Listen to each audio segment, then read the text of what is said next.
The Milwaukee Road was broken up in the last half of the 20th century. Some of the line was abandoned, but much was picked up by other railroads. In some cases, whole new companies were formed. Let's take a look at a new railroad that has combined public and private sector operations to continue a long tradition of service to southern Wisconsin. A rambling freight train pushes its way through the Midwestern countryside, a common sight to be sure. But what you may not realize is in recent decades, there's been a resurgence in demand for this age-old technology, due largely to the marvelous efficiency of rail transportation. The Wisconsin and Southern Railroad is an inspiring chapter in this tale of rebirth. Well, we currently operate around 650 miles of railroad. Most of it is former Milwaukee Road track. And how we really got involved with the railroading is that in 1980, when the Milwaukee Road decided to abandon thousands of miles of railroads in the Midwest, the state of Wisconsin realized that if they lost rail to the state of Wisconsin, that it would actually stymie the economic growth of the state of Wisconsin. So the state of Wisconsin actually stepped in to buy many of the abandoned lines that the Milwaukee Road were going to put up for abandonment, and hopefully find an operator that would operate the rail lines to continue the economic growth for the state of Wisconsin. In the 1980s, Bill Gardner was the owner of Gardner Bender, a successful manufacturing company. So what was it that brought Bill into the world of commercial railroading? I've always had an interest in railroads, just never thought I would be an owner of one.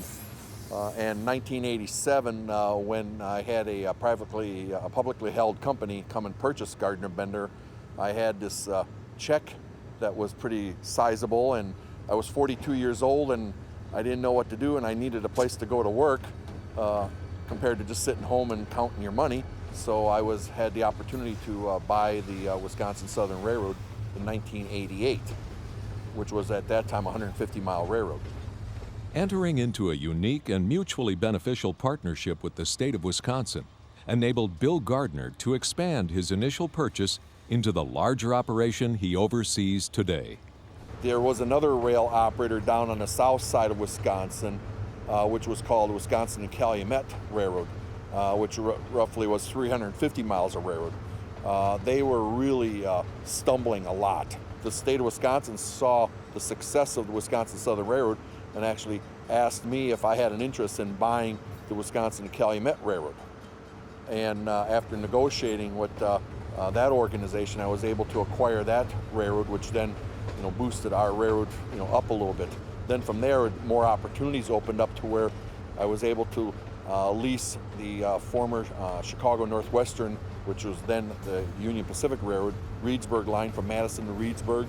I was able to cut a couple deals with Canadian Pacific Railroad, which allowed me to acquire more mileage. So now we're actually operating a 650-mile railroad in the state of Wisconsin and northern Illinois. The Wisconsin and Southern Railroad appears very differently today than it did when Bill took over in 1988.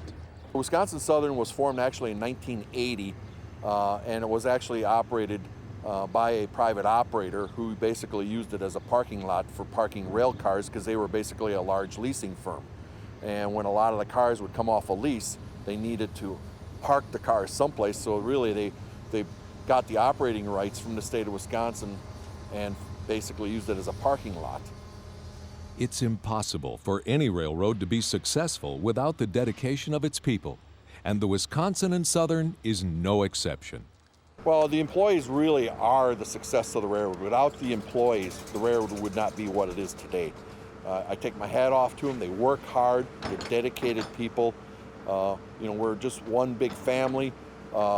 Everybody gets along mostly with everybody, and it's just, a good working relationship and a good partnership with them. And lest you think Bill is merely blowing smoke, consider for a minute just what it takes to keep even a small railroad like the Wisconsin and Southern operating efficiently.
And what does the future look like for the little railroad that could?